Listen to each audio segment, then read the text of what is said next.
Hey there, hope you're doing well. In this video, I want to talk about Bitflows. Bitflows is a new WordPress plugin in the automation space.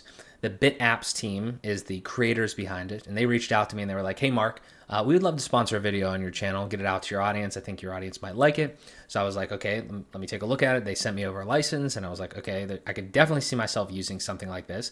Truthfully, if you guys have been paying attention to the channel here, I've been trying to get more into the automation and AI space and everything like that. I've tried some different platforms back in the day. I'm trying more platforms now.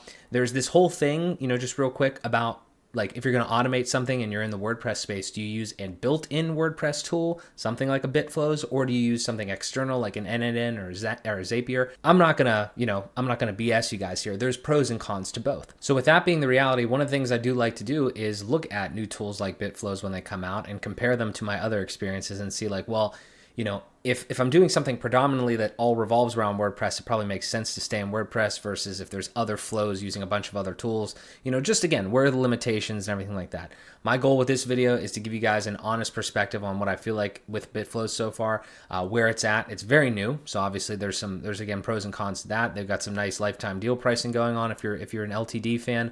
I just want to go over it. So we're going to check out pricing, we're going to check out their offering, we're going to go into the platform. I want to give you an honest view of like what that looks like. I have a bunch of notes already because I have been testing it of like what exactly I would love to see improved, what I think they've done well so far, and just give you a general overview of what Bitflows is like here in February of 2025. So if any of that sounds interesting to you, there's a link in the description. You can go directly to the Bitflows website here that I'm about to show on screen, and you can follow along if you'd like.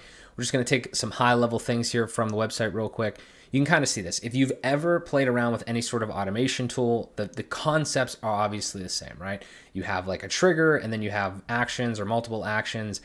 I'm going to give you a little bit of what I would call like just, overview knowledge from when you're dealing with these types of tools, right? These automation types of tools. The things that you really have to look at, and the thing I like about Bitflows so far, just in kind of, again, the high level marketing, is that they are hitting on the things that are most critical to like what you're trying to do. You sitting right there, if you want to get into automation, there are going to be different instances and flows in your work or your client's work or whatever that you are going to need to do. You need to make sure that these types of things like unlimited tasks, unlimited workflows, and unlimited steps, you need to do some like pre-research, I would say, on the things that you want to do to make sure that you're choosing the right platform for the job. And again, in this case, Bitflows, as we're going to see here, is native to WordPress. It's literally a plugin rather than like an outside platform like a Zapier or NADM. There are some pros to that because, you don't have to do as much authentication to get into WordPress because it's already in there. You have a lot more options directly related to the WordPress ecosystem rather than having to use APIs kind of for everything. So you really just have to ask yourself how much in WordPress, specifically if you're looking at Bitflows, how much in WordPress you're going to be dealing with, and then a couple of these other pieces. And the other thing too, because this is in WordPress, there's no limits. Again, you're going to find with Zapier or other like SaaS products, there's going to be limits on workflows and tasks. Right here though, I will put an asterisk in because I don't know the answer to this question. If you guys have questions, leave them in the comments down below. I'm sure the team over at BitApps will be happy to answer them for you. One serious question and consideration that I would have if I were you and myself here is how much of the unlimited tasks and unlimited workflows and all that, what is that actually like? In reality in a WordPress environment. What I mean is if you had a SaaS product, if you go to a Zapier or something else and you're out there, do you get actually unlimited tasks? Well, depending on what tier you're at, right?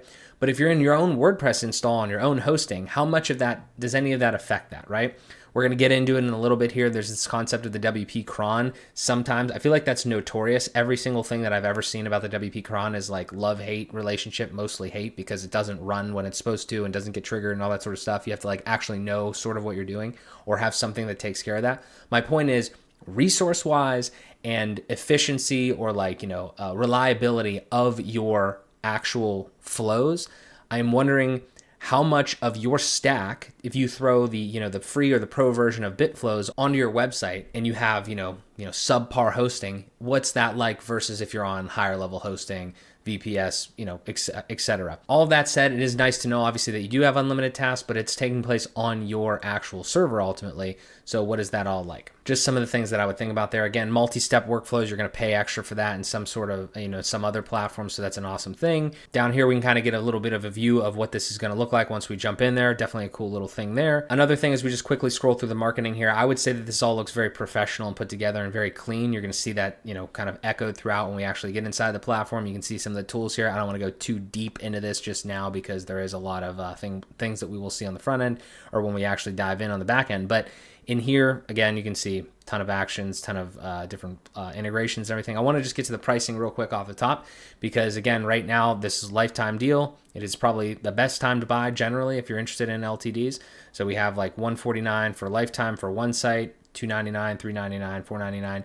Again, pretty much the only things that change, which kind of makes it easy for you, is you just have to decide on how many sites that you think you'd use this on and then make your purchase decision that way. Last thing that I think is pretty cool from the marketing perspective is if you scroll all the way down, there's obviously some FAQs and things like that, but there's a whole laundry list of comparisons over here to all these different platforms. And I'm going to obviously kind of touch on some of these, but if you right now are potentially using any of these other ones, you can kind of take a look at, exactly what the versus is as far as, obviously Bitflow's perspective on that. So during my research and playing around with things, there was one thing that I saw specifically that was kind of interesting that I want to touch on before we jump into the back end and everything is Bit Integrations. Bit Integrations is another product that BitApps has had in the past, and it's send unlimited WordPress data to 256 platforms. A lot of people are confused about this. This is not the same thing. It's a similar concept, but it's really like a one-to-one. It's not like a flow. It's kind of just like an integration tool. I don't know the upcoming plans for Bit Integrations now that Bitflows exists. I assume that if you kind of have, there's definitely some overlap there, enough for people to be kind of confused about that, but this is not the same thing. It's not like they have two products that are exactly the same as far as like the way they can utilize them. Bitflows is definitely much more similar to automation flow tools that you guys have probably seen out there in the wild. So just something that I saw in my research that I wanted to echo here. So any of you guys might be confused about that, that's the case there. So now with that out of the way, the next thing that happens once you purchase Bitflows, you're going to have access to the BitApps portal essentially here we have in the back end. So if you have different ones, different plugins that they have, you'll see multiple here. You come down and purchase, you can see all the different ones that you have. You come specifically into the Bitflows one here, and then you have, your options. So in here, obviously, you can see all of your license information, everything like that. You can download this free version here, or you can just head over to the plugin repo on our site here, and you can type in Bitflows. Then we're going to get the install now, and we're going to get the activate. So we go ahead and click that. And now on the left-hand sidebar, we have our Bitflows area. Now, again, in my opinion, it's always very interesting when there's a pro version of a plugin and a free version in the repo as well. It's always interesting to see like where the line is kind of drawn with what you can and can't do. So right now we do not have the pro version on yet. Let's just take a look at kind of what this experience is like for a moment and do kind of some of this initial testing here. So as we look at all the different options here, and we're going to go through them, the one thing that I noticed is in the sub items over here, if you click on like connections, they match here. So if you click connections, it's like a really cool like little one-to-one like animation to make those happen. So I thought that was a little random and kind of cool. If we go through each one of these really quick, we have our dashboard, nothing here really just yet. We have our flows, which we'll create in a second. We have connections, which has no data. We have webhooks, which this is the first time that I'm seeing a pro feature. So if you want like webhooks specifically, it seems like that's something that you're going to have to upgrade to pro for. Custom apps, same deal here, pro feature. If we go down to settings, we can see a couple options here. Notification of failed tasks. To receive a notification of failed tasks, this email will be used. So you can turn that on and use an email there. You can have preserve flow logs for the certain amount of days. So that's kind of cool. Doesn't really look like there are any settings that are pro features specifically. I do want to touch on this though real quick because I mentioned earlier with the Cron situation. They have a cloud-based Cron runner that is planned and is not out yet. So that's kind of going to be really interesting because depending on how they implement that, I think that's going to probably greatly increase the reliability of a lot of the flows that you're going to be running, because I do really think that depending on the type of hosting and like how much traffic you're getting and how your standard WP cron is working, that is one of the things that I could potentially see being a problem for people that are doing stuff directly on their WordPress website rather than a SaaS product. So I'm definitely interested in seeing more about that as that continues to evolve. If we come down to our support here, we can see a couple other things. If you do end up using even the free version of Bitflows, I would highly recommend you go join the Facebook community, because anytime that you can get that level of support, I always try to join those for products, because a lot of times, even if you don't have an exact issue, you're going to learn things from other people that are asking those questions. And then if you do have one, you can obviously post in there and learn from other people as well that way. So I would highly recommend doing that Definitely a cool way of support there. And then obviously there's the standard ways, email, chat, all that sort of stuff. Documentation, I do want to take a look at really quick because that's kind of an important part. Obviously the tool is really new. I do think that the documentation from everything that I've needed to look up is okay to this point. I think it's going to continue to get better. The main thing that I'll bring up later is there's certain pieces of connections. You know, if you're familiar with automation, there are pieces of the idea of authentication, like that main concept is probably some of the biggest things that have tripped me up. Like for sure there's like tools and like understanding the way that they work, like the routers, the conditions, delays, and all that sort of stuff. But those are like built into the actual, you know, platform, in this case, BitFlows. So those are things that you can kind of get around and understand. And like, they're literally built by the platform here. The authentication thing that's where, if you're not, depending on the type of user you are, you're going to have to potentially do some extra steps that you are not familiar with. I'm talking like things like connecting up Google, you know, Cloud Console and getting, you know, just API keys and auth, you know, keys and all that sort of stuff. So those are something that we'll touch on a little bit. From what I've seen, the documentation there is decent, but it is brand new, so you know it's probably just going to continue to get better. All right, so if we head back over to BitFlows now in our actual WordPress install here, we do have also like kind of cool light and dark mode. That's kind of a nice effect there. That's sweet.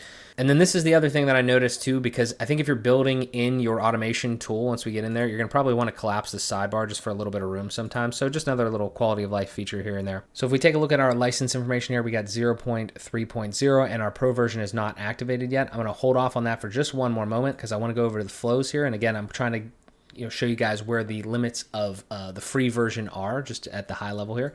So if we head over to flows, you can kind of start to see here, we have another thing that requires pro. So there's kind of a couple example flows here that you can play with. You can start from scratch. You can use these other ones.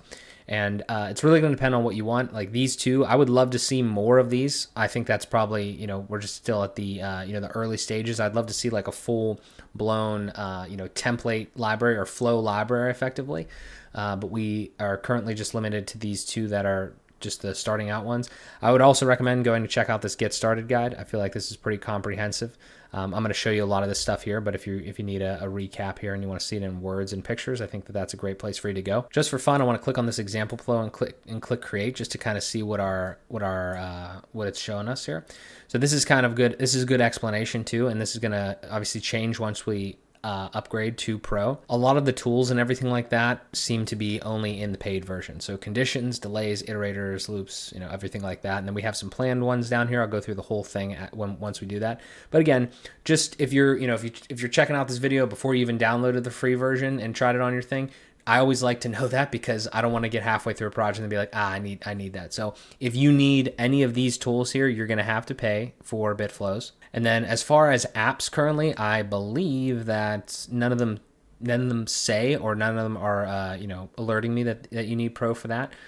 So we'll go through, some of the apps and everything like that as well. Okay, so with all that in mind, let's go ahead and actually install our Pro version of BitFlows. I'm going to go ahead and upload and install it now. I'm going to go ahead and activate it here. And I want to make an important point right here just because every single WordPress plugin and Pro version ends up doing this differently.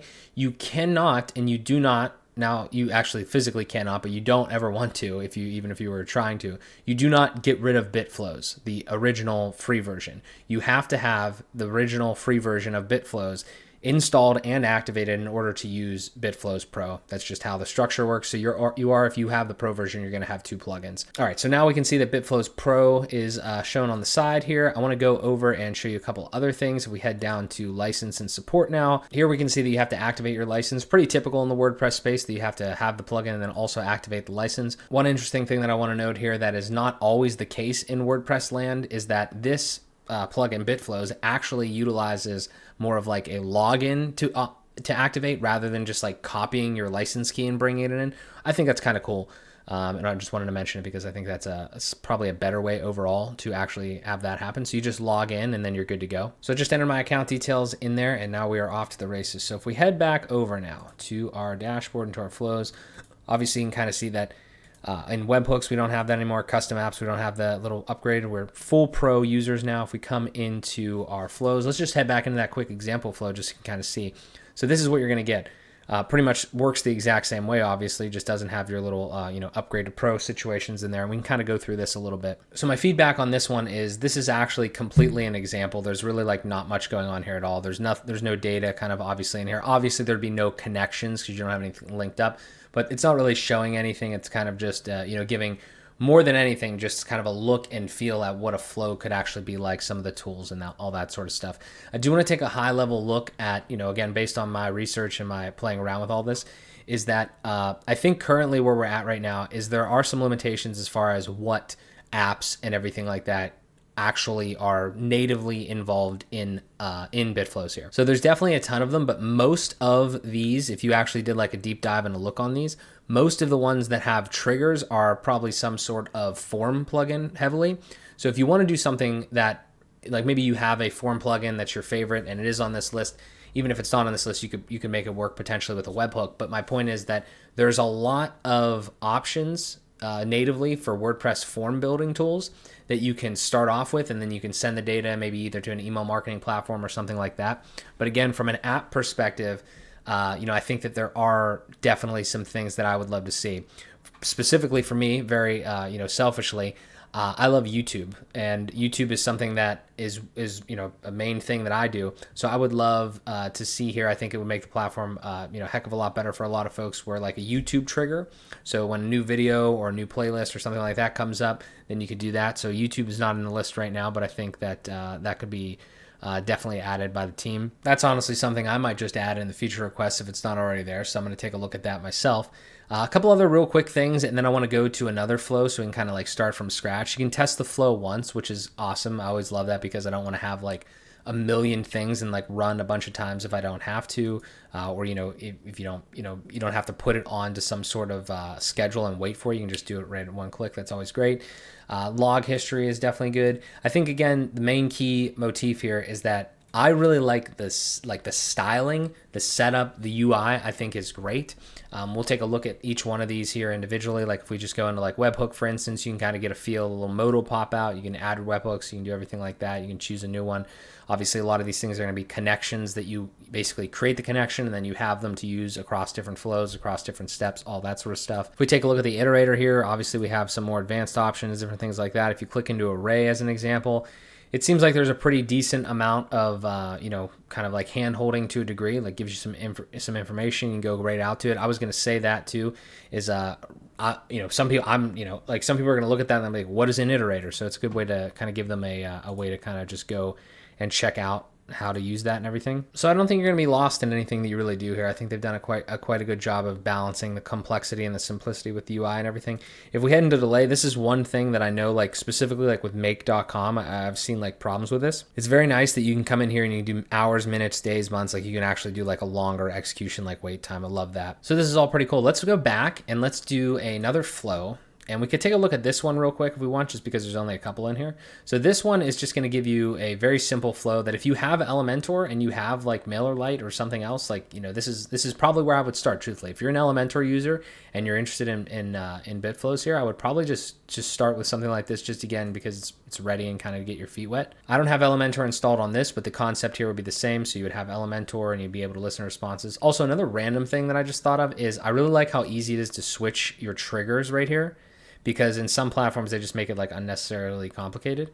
So that's kind of cool that you just like, literally just change the trigger just based off of clicking on, effectively what is the title of this little node here. And as you can see, there's a ton of them. There's a good amount. I think just again, most of them are some level of form building tool at this current time. It's definitely not all of them, but there's a lot of form builders. There are some like external, things like HubSpot and all these different ones, but these are all, if I'm not mistaken, everything you're seeing here is specifically a trigger, which is nice because you don't want to be confused on what has a trigger, doesn't have a trigger versus what the actions are, because some things might only have actions and not have triggers. So that's just kind of something really interesting. I mean, you can even in a certain case you could even connect Shopify as a trigger for order created. I will say that right now it looks like there's a good amount of apps, but there are definitely some things that I would be like, I'd be like missing. So for instance, like WooCommerce. So right now you would probably expect there to be more than just on new order created. But again, if you go to the forum discussion, you can always add more. But it's good to see that they've broken into these spaces with these apps, so to speak, all these different, triggerable apps. But for instance, WooCommerce, I would love to see, like change order status or something like that, because then that gives you a lot more that you can do with those. So I would just say more triggers, more actions, more integrations to come. But I would say go through this list. And I'm assuming this is the one cool thing that I actually really do love about this, if I'm understanding it properly. You could go to the free version of BitFlows, because I don't think, correct me if I'm wrong, BitApps team in the comments, I don't think there are currently any pro triggers or pro apps, or there's pro tools for, like things that you get with that. But if you wanted to, for instance, come in here, it's very good that they give you the option to kind of like come in and look at a free version, see if it's going to work before you go and you potentially make the investment to purchase and everything like that. Because I would want to know if I have, more access to, potentially like extra triggers if I'm purchasing something, which in this case right now, it looks like we just have, you pretty much have access to everything kind of in the free version here from everything I can see. Again, WordPress, different, post deleted, post moved to trash, user role, everything like that. Cool. Definitely some more that I would think to add here, but I mean, we're off to a solid start, I would say. And again, it's very, very simple as far as a user experience UI type of deal. So very cool there. I will show you, again, I'm not going to do it with Elementor, but I'll show you how to set that up and everything else like that. If we go over just like a quick little action, this is the thing right here where there's, definitely going to be room for improvement as well. So for instance, if you come down to, MailerLite, for instance, if you're a MailerLite user and you want to select your connection, there's not going to be anything here yet because you just started. So then you're going to come over to add connection. Now, every single time that I've used a automation plugin, this is where, not necessarily a plugin, but a platform in general, whether it's in WordPress or whether it's out, external, this right here is where it gets annoying depending on who you are. Now, it's not like difficult. It's just like, again, kind of annoying.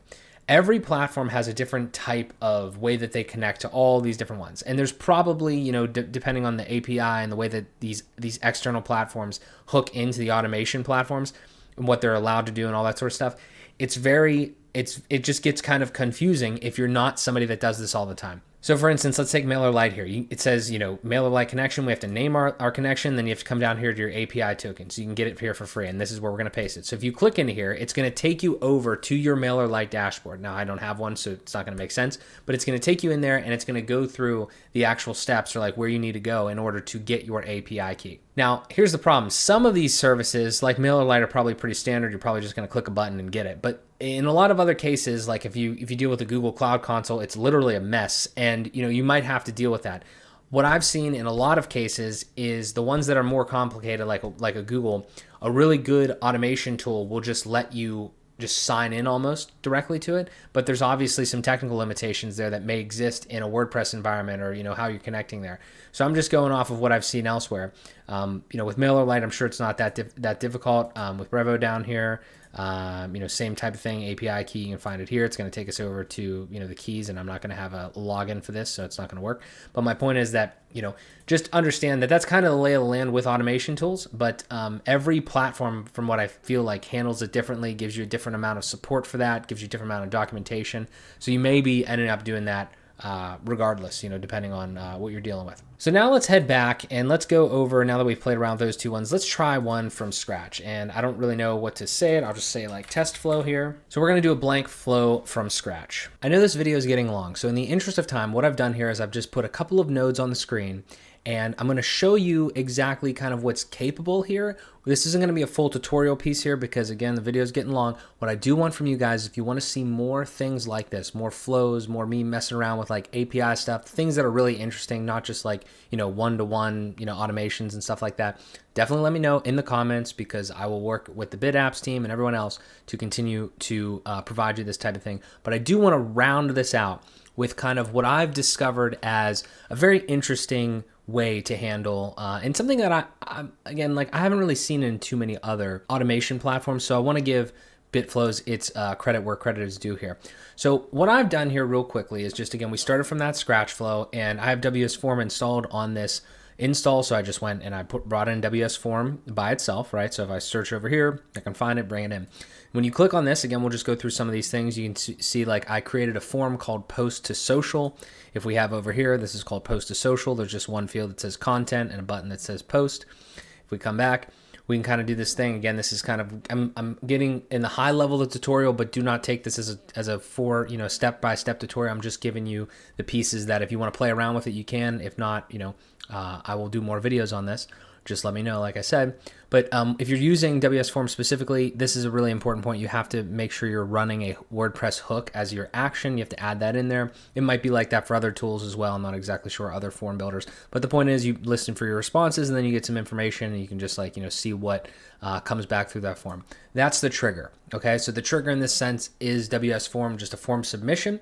But then this is where it gets really interesting, because again, like I said, there's a lot of like form building tools in here for the trigger part of it. And then on the action side of it, if we just click, just like add another action, and we click in here, we can see these are going to be all of our actions. Like how we had before, we would click on one and we would see triggers over here. We're seeing all these actions. Again, very nice that, there's the kind of segregation between those two. But if you go through this, right, and you think about all the things that you get through a form, and then you think of what can I do with it? What can I connect up to it? Click up, maybe create a task. That makes sense. There's a lot of different ones. I think there's some things though that are definitely, not currently here because it is like very new. And I think you could definitely get some really interesting things going on. And that led me to go down the API request route. So for instance, if we click into API request here, we can see there's a bunch of different things that I was playing around with. We have to add like a new connection. We have to figure that all out and everything like that. If you click add connection, there's like a million different like ways. And this is like where I was talking to you earlier about like the different types of ways that you can connect to different outside services. Everything that I said about there only being a certain amount of actual apps so far on this left-hand sidebar is problematic for somebody that doesn't want to go the next layer deep. If you want just a complete like drag and drop, you really have to wait for the team to create those custom apps for you. However, if you take a little bit more of a step, if you watch, YouTube videos on this topic, or if you like even just go to like Claude or ChatGPT and like post a screenshot and just be like, explain exactly what you're trying to do, it will most of the time get you at least kind of like 75% of the way there. You might have to change some things, do some different stuff. But the point is, the concept here is pretty much all of these apps, in my estimation, they're kind of just masked API requests, effectively. That's all you're doing. You're connecting these different APIs, you're doing these different things. So when I was playing around with this, I was like, okay, let me make an API request. Super simple example here. Let's go back for one quick second. Super simple example here. All I want to do is I want to go to this form right here. And this just says, it doesn't even say content spelled right. That's funny.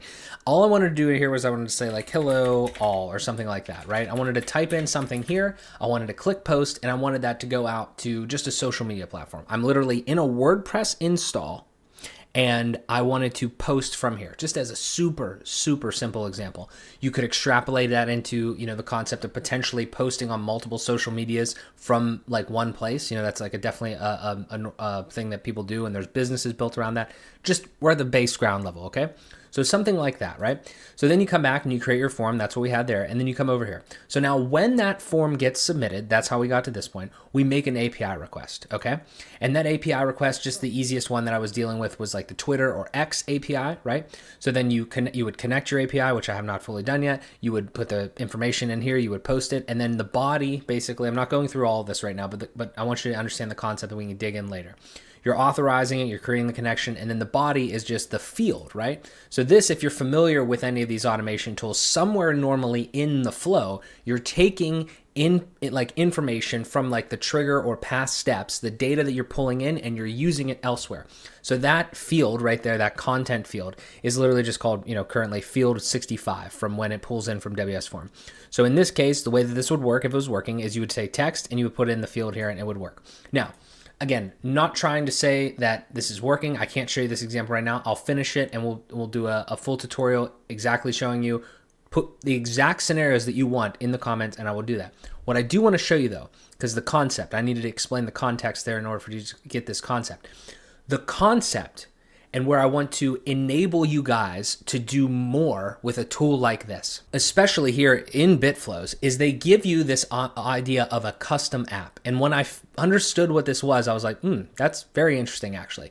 So if you think of an API request, you can just make one API request, connect it up there and do that thing. But if you wanted to like have it in multiple flows or multiple steps or whatever, it's going to get kind of annoying. And if you're a person that's new to this, you're going to look over here and you're going to be like, let's say that you had this idea. I want to put a form on my website. I want it to send out to like LinkedIn and X and Facebook or something like that or whatever.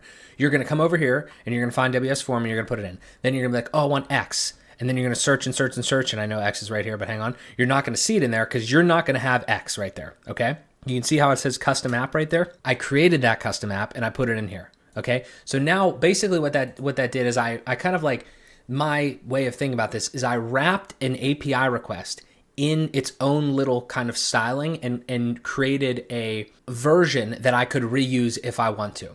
Now, again, the high level on this, because I want to make sure this is about the platform and not specifically about the tutorial piece, is you head over to custom apps, you create a new custom app. It says, what do you want the name to be? And this is like the name that you're going to see in that app on that sidebar. So I just put X in there. You can put a description, logo, theme, whatever you want.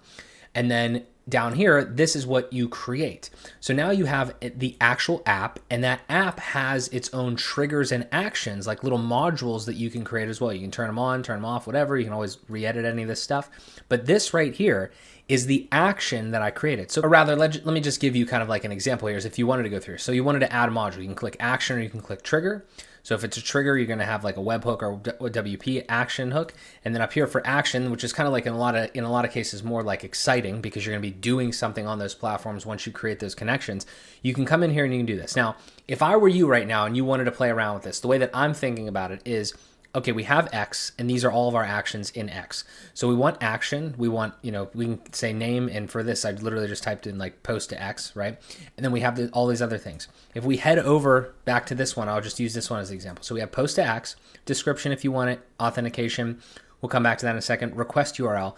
This is like wherever, again, I would use AI and kind of like understand the high level here, but you put in these types of things. The reason that I'm bringing this up is because this is like the exact same, very similar UI to what you would do when you click API requests in the actual flow thing itself. But this is going to be something that you could reuse and, really tune to exactly what you want off the bat. So every time you can just bring it into different flows, because you could add your own custom like connection in here. And then that would be the thing that's like, it's connecting it up and it's just going to make complete sense. You don't have to have that, but you could do it here. So my whole point with this, again, trying to keep it at a high level, is if we head back over to our flows now, if we just get out of this and we head back over to our flows, what that does give you the opportunity and ability to do is now you can have like your own little X or Facebook or whatever, like anything that you can connect that API up to. You don't need to have just like random API requests everywhere. You don't need to like do that every single time. You could create something like this where you're able, you would have a connection here if you want, and you could label this thing differently. You could say like the post content or something like that. And then that's where you're going to end up putting all your fields in. So if you're going to use these things often, these different types of little custom nodes, you can do that.